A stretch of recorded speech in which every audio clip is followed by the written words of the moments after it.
I guess there's no perfect way to start this, but I've been making this video off for 4 weeks now.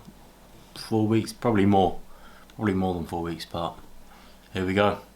This right here is the start of something huge. I am going to be documenting the entire journey of starting a $1 billion sportswear brand, CAMIA, from scratch. I am going to be showing everything from scaling, hiring my first employee, because I don't have any at the minute, but scaling, hiring, the financials, advertising, order fulfillment, everything. Behind the scenes, literally, starting from zero, showing the whole process, how I'm going to take what started as an idea, a great idea, to being a $1 billion sportswear brand. I have no investors, no massive team. It's just me, a vision, and some grit, and you guys following along. That's it. If you've ever wanted to start a brand or start a business like I always have, or own your own business, run your own company, anything like that, then you can watch this series and hopefully get some inspiration, motivation, tips, tricks, insight, and hopefully knowledge, and be able to then go away and set up your own business and have an understanding of how things are working behind the scenes. Because I've gone to uni to do economics and business. I did economics, maths and psychology in school, and they don't really teach you anything, to be honest. Went to uni for 3 years, really good uni, and I learned nothing, absolutely nothing. Whereas doing CAMIA, this sportswear business, for the last 6 to 8 months or so since I left uni, I have learned an unbelievable amount since then. Whereas at uni, I genuinely could not tell you one thing I learned. Hopefully, if you're watching this and you want to do any kind of entrepreneurial adventure on your own, and you're kind of struggling for insight or where to start or kind of how you can do it, then hopefully you can watch this, get some ideas and get some knowledge, because that is the most important thing that I did not get at school. So, who am I and why am I doing this? My name is Max Christopher Eisen, and I've always been absolutely obsessed with sports, any sports basically, any kind of activity, exercise. Obviously I've had my favourites like football in the past, the gym, and then some boxing and things like that. But any sport I could do with no experience and I'd just really enjoy myself. And that's been the same since I was probably 5. So my whole life I've really enjoyed sports. But in the last year I had a problem. That problem was that whenever I went into my wardrobe over there, I've probably got about 60 to 80 t-shirts, kind of exercise t-shirts that you could wear for any kind of sport, gym, tennis, anything. I would open my cupboard up, look at all of them there, and I would go, feels like I've got nothing to wear. That's how I felt. I would open it up, 60 t-shirts, and it just feels like you have nothing to wear. I don't know how else to describe it. It just feels like you have nothing to wear, and I've got over 60 t-shirts in there that I could wear. That was problem number 1 that I had. Problem number 2 was that I was not too happy with the quality in current sportswear and gym wear, because I go to the gym a lot. I would buy it, I would use it for a little bit, and it would just deteriorate. Sometimes it would deteriorate after one use. So I've used it once and then it's already gone, and I would just think, there's no, like, you must be able to make better clothes than this. You must be able to make something that feels better, that can actually be used. And so that's the second problem I had. I would quite frankly be disappointed with the quality of sportswear that I was being presented with in the market. That's problem number 2. Now the third problem, and probably the biggest problem that I kind of took issue with in the sportswear industry, was purpose. And you might be thinking, what the fuck do you mean, Max, purpose? Well, purpose / meaning. And I just thought, like, for anything to have real value, it needs to have some kind of purpose or meaning behind it. And the problem that I had was, when I looked at the sportswear that was out there, I just, like, it doesn't mean much, you know? If I asked you, what does Adidas mean? You would go, I don't know, it's just like decent clothes, 3 stripes thing. And I'll go, yeah. Like, what does Nike mean? You're like, yeah, I think it's like the God of Speed, okay, like it's got some meaning, but like it wasn't profound enough for me. You know, it wasn't profound enough for something. I find sports to be quite intimate. For something when you're in that process of hardship during a sport, I feel like you should be wearing something that has meaning. That whilst you're working out or whilst you're doing a sport and you're struggling and you're under the pressure that sports naturally brings and the hardships, you should be able to look down at your clothes, and even if you could just gain that 1% of extra oomph, of extra willpower, extra discipline to push on through and to encourage you, I think that you should definitely have that. And the problem at the minute is, wherever I looked, Under Armour, any sportswear you could think of, I looked at and I just thought, there's no meaning here. It doesn't mean anything. Yes, it might have a surface level. Okay, Under Armour kind of means like, you know, base layers and whatever, but I just thought like, you can do better, you know, you can do better. So that brings us to this CAMIA. Now you might be thinking, what does that mean? How did you come up with it? And that's what I'm about to get into.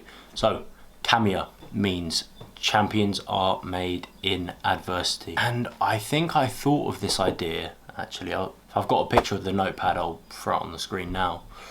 I thought of this idea when I was about 14 or 15, and I just wrote it down in a notepad, did a little sketch, and that was it. I left it for years and years and years. And then it was only recently, when I was 20, I came back to that notepad in my drawer down here, and I just opened it up and I was like, yeah, like there's something here, you know, there's something here. I can do this. I really like it.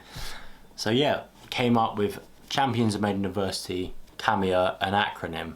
I had an acronym, and I started to play with the idea of the myth of Sisyphus, which, long story short, about a guy who gets punished by the gods and is forced to push a boulder up a hill for eternity. But to me, it basically symbolized like grit, determination, and just an unrelenting willpower to not give in. So it symbolized that to me. So I started playing with an idea, and I did a bunch of sketches, but it basically started with a guy pushing a boulder up the A, and just playing around with how I can make CAMIA and what that stands for merge with this kind of humanoid figure pushing something, and pushing something upwards to show the, you know, the uphill battle where you're going to derive all your value from, essentially, when you're doing any kind of sport or life in general. I guess it's a mindset thing. So that is what CAMIA means. That's how I came up with it. And luckily enough, my dad is a graphic designer, and so this is where I started to learn my first few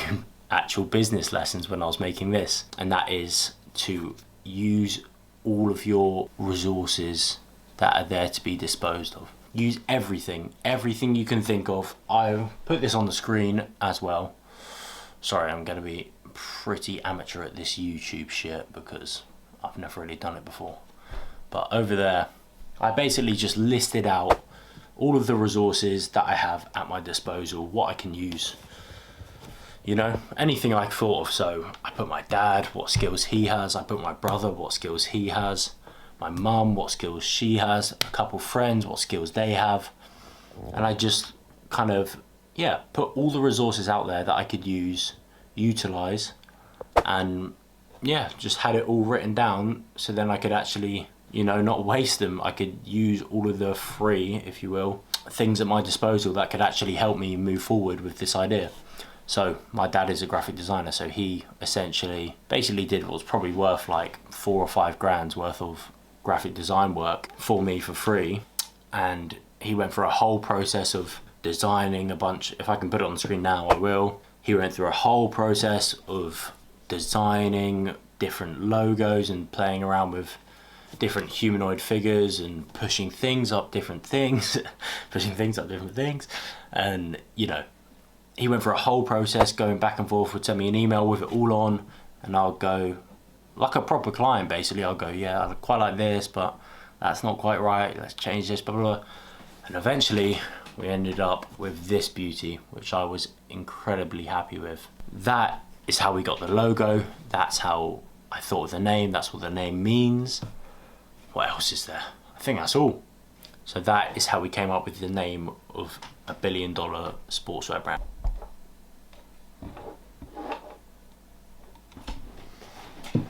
just made it so much more elevated. I guess we'll go with elevated. It just elevated the whole game for me, because now it went from, oh, I'm just not happy with sportswear, I might try and make my own, to, oh, I actually really believe in, you know, this idea and what this idea means to me personally, but what I can potentially get this idea to mean to other people and convey the message, and yeah, basically spread the brand and what it means to me and try and get other people to have that same feeling, if that makes sense. So essentially, to me, this isn't just a brand anymore. It may have started as that, as I wanted to just make sportswear and okay, cool, nice quality and whatever. But to me, this is way bigger than that now. This to me is something that represents hard work and, you know, a relentless mindset. It's not just a brand, a sportswear brand to me anymore with nice clothing. It's a real mindset and a real idea behind it now, and it actually means kind of immeasurable value in my head at the minute. So, enough waffling. The current situation is as follows. We have our first bulk order of t-shirts right behind me there. 3 boxes, around about 100 per box, around about 300 t-shirts, blue, black and white. I also have on the way, it is currently the 20th of March 2025, I also have on the way 100 pairs of shorts. So that leaves us with about 400 items that are going to be dropping in the first drop, if you will. 400 items, 300 t-shirts, 100 pairs of shorts, and the shorts is just black at the minute. Now I went with this because first of all, I hated all the t-shirts I was wearing apart from the Under Armour compression, which I actually really like. I hated all of them apart from like a really old Levi's t-shirt. I first started by just measuring out the Levi's t-shirt. I sent it off to a bunch of suppliers and I was trying to figure out kind of the manufacturer landscape, because obviously I knew nothing. And I still don't know very much in terms of business, but I'm learning. And then yeah, stumble, full trip, get back up, brush yourself off, and we've ended up with these t-shirts behind me, which I actually really like. The perfect gym tee, if you will. Now, my job for the next 4 weeks is to market said t-shirt and said pairs of shorts that are going to be coming in about 20 days. So, with the t-shirts, I can obviously market however I want, as I've got all the sizes there from small, medium, large, extra large. And so obviously I can get someone that's a little bit bigger than me to wear the biggest shirt and, you know, be in an ad, and that's all sweet. But the shorts, I only have one pair, and that is the sample pair, which is a large. And I'm not really a large. I'm a medium in shorts. But they do kind of fit me because I've got big legs, and so I can actually... So I've got one pair of shorts to advertise for the shorts drop, but I've got unlimited t-shirts to use in the advertising for the shorts drop. So I have 4 weeks. It is March now, and I want to drop them, all the t-shirts and the shorts together, on the CAMIA website around the 20th of April, and it is the 20th of March right now. So that leaves us 4 weeks to absolutely work our butt off and just produce a shit ton of content, basically. So here is the rough game plan for the next 4 weeks. Number 1, I have created a bunch of viral bound ads with the idea of virality in mind, organic ad content, not paid. I've created a bunch of scripts, about 114 to be precise, but I've whittled them down to the ones that I can actually do with not too much difficulty, if that makes sense, because a bunch of the ones I thought of are very cool and would make perfect ads, but you know, they either cost too much, have too many moving parts, have too much editing involved that I don't know how to do, etc, etc. So a lot of them I can't do at the minute, but I'll be able to do in the future. But I've now whittled them down to 50, around 55 that I can do. Obviously I won't do all of them within the next 4 weeks, but I can do as many. I can try and do as many as possible. So I've already filmed one and I've documented the process behind that, which I'll post in another episode soon. But the plan now is I have 4 weeks to make as many viral ads as possible.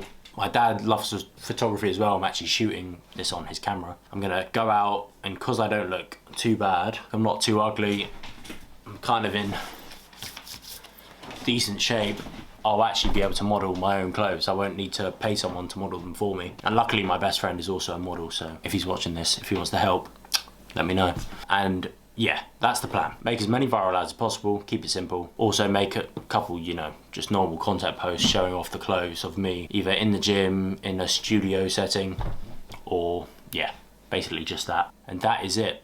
Keep it as simple as possible. I need to sort a few back-end things of the website because I've already set up the basic bones of the operation on the website. And my idea is just to keep everything as simple as possible. Save as much money as possible. Keep everything as simple as possible. And that is it. So next 4 weeks, plan is ads, ads, ads, ads, ads, ads, ads. And that is it. Just ads. TikTok, Instagram. And we're gonna see what kind of mastery we can cook up. I'm also learning all of the filming processes, like with the gimbals and different cameras, different angles, different color grading, different editing softwares, all brand new, right? I'm a zero. I'm a ground zero. I don't have any experience with any of these before, basically. So you're really gonna get to see the raw process of how you can go from nothing, no knowledge, no experience, to actually having a fantastic amount of experience and be able to produce things that people can't even imagine is possible. I will be documenting every single major step in this journey. So do follow along, hit the subscribe. If you want to see exactly how I do it, exactly how I'm going to do every single process, everything. I will be showing, documenting all the struggles, setbacks, things I fuck up, everything. Not just the success, end product, cool ads, all the struggles, all the fuck ups, all the waste of money, everything I will be showing. So follow along if you want to see all of that. Every big sports brand that you know now, Lululemon, Gymshark, Nike, Represent Clo, all started from zero. We are at zero right now. So you will get to see what zero looks like, probably what -10 looks like, to then go back up to 20, to 30, to 40, until we hit that $1 billion valuation. Long story short, every big brand that you know started small. We are small right now. So follow along if you want to see how the small guy becomes the biggest guy of them all. I will see you in episode 2.